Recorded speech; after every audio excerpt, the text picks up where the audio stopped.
Guys, deluded, I'm back again. YouTube's N'Golo Kante. Now, this vid is somewhat pointless. This vid somewhat doesn't make no sense.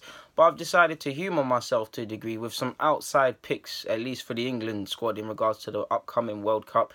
Now, I don't really know how I class an outsider. I mean, I must admit, the players I'm about to say are pretty unrealistic, in my opinion, to a degree. Or maybe they're not. That's for you guys to decide. Let's start.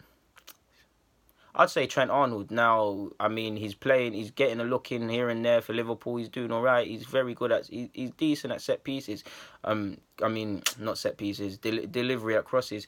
If I remember rightly, it was the Watford game this season because he played decent in that. I can't remember if Liverpool won or lost that, but he played decent. I must admit, I didn't think much of him. I watched him against Arsenal for the under-18s, under-23s, one of them at the Emirates, and I didn't think nothing of him. People were saying he's highly rated. I just thought he's another steady Eddie. But now, as time's gone on, I still believe none of that, some of that. But he's competent, he's consistent, he does his thing. And he's a Liverpool born and bred sort of youth. So, yeah, like I said, experience goes against him. I mean, Walker's likely to be there.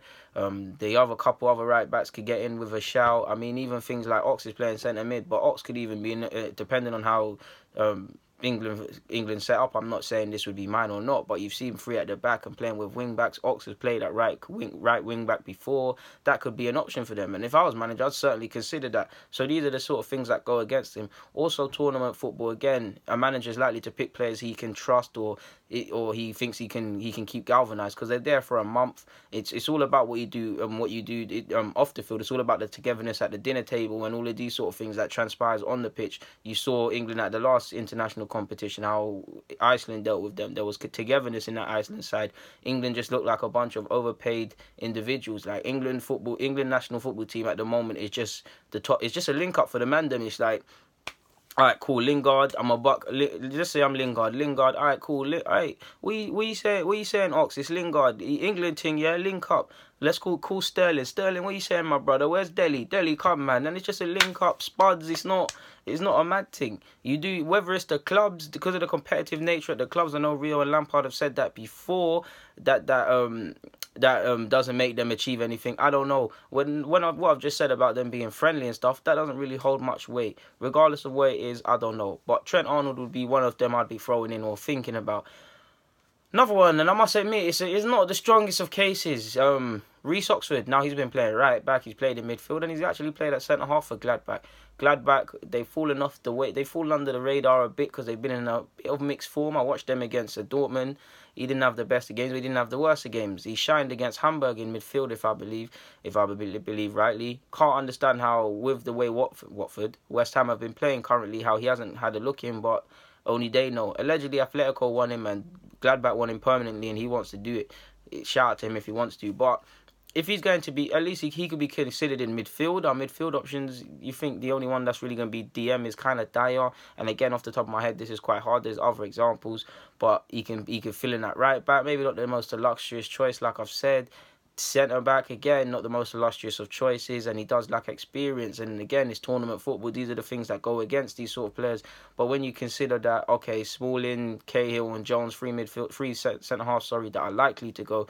Recent form of recent weeks, anyways. Cahill's definitely been poor. Jones has been poor. Smalling has been poor. Apart from pocketing Morata last Sunday, they've all been poor. Based on how they've been playing for their clubs, Oxford couldn't do any worse than them. But the experience factor, and I mean, you can't really bring a bunch of kids, to be honest with you. But yeah, Oxford would be one I'd be thinking about. Another one, Jadon Sancho. Now, England's wingers, they don't really take, like, there's not really top quality wingers about, is there? I mean, Sterling, I say these terms lightly, but Sterling's the one that shouts, that screams for me. There's not really any difference makers in regards to the flanks. I mean, Wells ain't a difference maker, but he's likely to play on the flanks because he's a good team player and Southgate likes him. But Sancho, he lacks experience, but he's a difference maker. Of course, the hype and all of these things that will surround him, because in a degree, it could be the worst thing. It could be the worst thing for him to go to this World Cup, and he probably doesn't have a chance. But I mean, on the basis that whenever he plays, he's playing away from his country in England. The man's from Kennington, South London. He's over in Dortmund. Culture shock. He's adapting to it. He's many a time when he's played for Dortmund, he's looked like the only one that's going to make something happen for Dortmund, and the only one senior players are expecting to pass to. I'm expecting something to happen. and he's only going to get better, and he's scary, to be honest with you. I mean, age isn't nothing when you're playing as well as he is, to be honest with you. I would be throwing in Sancho, but again, you look at the people around him, and that's a bit of a political one as well. Another political one. He's playing in the Championship. He's scoring a bag of goals. He can be a left back or left winger, regardless of where it is. He will have a good future. Ryan Sessegnon been linked with all, not just the top 6 clubs, top teams in Europe and other top teams in the Premier League beyond the top 6. And you can't fault him. He's 17, turning 18, and he's bagging goals almost week in, week out in the Championship. He's shunned for England's youth ranks.